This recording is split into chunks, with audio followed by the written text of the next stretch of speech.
My name's Ryan Phelps. I'm the OPS out of Kingman. I think Kevin Hartman should be our top gun for quarter two.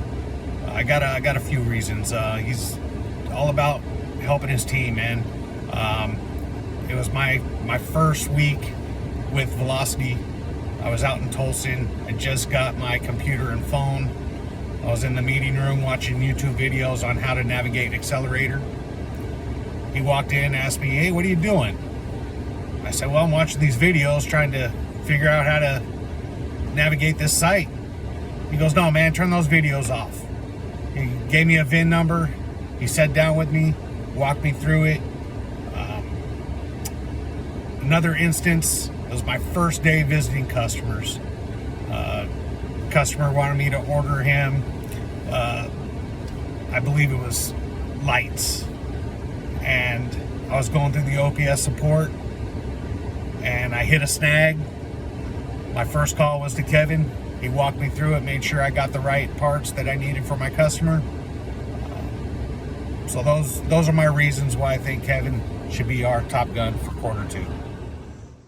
Okay, so all right, guys. So we've got Matt Montgomery, our Flagstaff parts manager, and we've got Kevin Hartman, our Flagstaff OPS, who is our Arizona Nevada Q2 nominee for the Top Gun Award. So just to let you guys know that about an hour ago, and came up here and working a little video to make our presentation nice and quick for our presentation on Wednesday. So Kevin, we'll start off by having you just talk about your backstory of coming up from Tolleson and what you did before and transitioning into the role of Flagstaff OPS. So just a quick little backstory before I started with Velocity. I worked at a salvage yard for semi-trucks. I worked there for 10 years. Then I took on the opportunity of getting in at Tolleson location for Velocity at the back counter for the body shop, which was a pretty cool little transition there, tearing apart trucks and putting them back together. Did that for probably a little over a year. Had a little CIC event. It went really well. And then there was an opening at the front counter, so they asked if I wanted to jump on the front counter, and of course I jumped on that because I want to go up the ladder, not down. Did that for a little over a year as well. It was great. Loved it there. And then I got, I believe, a Zoom message from Ethan asking if I'd be interested in being an outside salesman for Flagstaff. So I, of course, jumped on that ride. And it's been great ever since. I was glad I had the opportunity to move not only up with the company, but also relocate for the company. Lived in Phoenix my whole life, and we were ready to get out of there. So it worked out perfect. It was a little bit of a whirlwind there for a while, huh? Oh yeah. Just from calling my wife to telling her we're going to potentially move, getting the house on the market. We were on the market for 35 days. I think we did like 43 showings. All while trying to train up here. I drove up here probably 3 days a week. Yep. A little bit of a hybrid schedule. I think my wife wanted to kill me a handful of times just doing the showings, but it was great. Got the wife and kids and everybody all moved up, and we moved up here to the Verde Valley in December of last year. Okay. So it's been rocking and rolling since then. Good. So when you started, there were a lot of challenges, and we had a change in parts manager. We had obviously you as a new OPS. We've had a lot of obstacles and roadblocks that you've had to navigate through. Yes. So share kind of what you saw essentially when you first came up here, and share some of those challenges. So even just during the hybrid schedule of driving up the mountain, 3 days a week, I had an immediate response from some of the customers of, not knocking any previous OPSs that were there, but I was more consistent just in the hybrid. So they definitely made it aware that they were neglected from seeing anybody. So that was a huge battle of, velocities back out there consistently. it took a little while for some of the customers to warm up, but once they did, they warmed up fast. I'll go ahead and say that. Once I had the company phone in my hands and I started making blind calls because the phone got set up for me and all the contacts were wiped. So then I was going through text messages and trying to figure out who's who and start assigning the account numbers so we can start taking orders. And I think we were taking orders like within the first week or two. Oh, yeah. Yeah. Yes. The phone started ringing immediately. So it's been great. It's been a great turnaround. That's good. And in terms of what you've done to overcome some of those challenges, I mean, we throw a lot of tools and programs and just different things your way. So how do you implement those tools? And tell me just some of the day-to-day stuff that you've been doing to build those relationships and grow sales with those customers.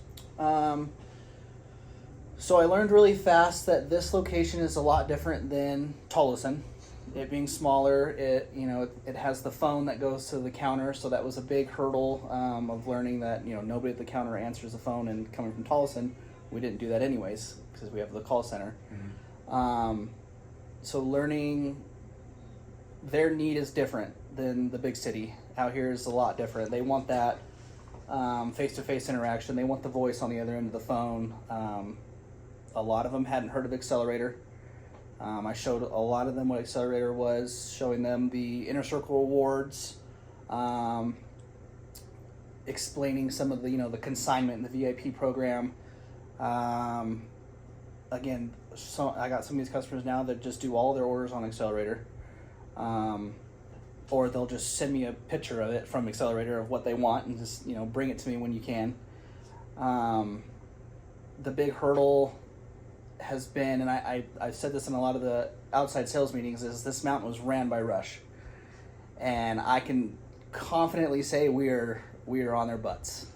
I mean, I've heard from several customers that Rush has been dropping the ball, so we are on their tail. I don't really hear much about RWC. Used to see them a lot, don't really see them as often. So that's the consistency, showing them, Inner Circle rewards, showing them how they could be saving money with, it's all on the computer. I'm not making a phone call. I'm not haggling a price behind their back. All I got to do is flip the laptop around and show them what their price is. And they love it. They absolutely love the tools. Do you have some of those examples? I know there were a few that you shared on our Zoom, but can you share one or two of those? The big one was one of my cities. I asked them about their brakes. They said, they spend an eighth of the cost. They know it. They send them off. They have them remanned. The company brings them right back. They're happy with it. So just quick question: what's the shoe size? He told me the shoe size. I typed it in the laptop, logged into them on Accelerator, flipped the thing around, and we were cheaper. I didn't even have to do anything. And then I go, okay, what's your drums that you're running? Same drum, cheaper, probably $150 cheaper. They were immediately all over it. 6 sets of each, so it was great. There's just no haggling. It's so easy when you don't have to be that sketchy salesman that people are afraid of, right? You come in, you just be you and show them that you're there to help them save money, not just take their money. That's what I've seen, man. Is really understanding the customer base, just the drive to educate them, and really have a new approach. It's like you said, it's not about forcing the sales. We don't want to have that forced approach. We want to have just a conversation and education. And that's what I've seen. I'm sure you've seen that too, Matt. Yes. But also, a lot of obviously sales comes down to numbers as well. So tell me about the last quarter. I know this month what are you pacing this month? Right now I'm sitting at 126, projecting I believe 153. Okay. In the last few months for actual Q2, what did that look like for you?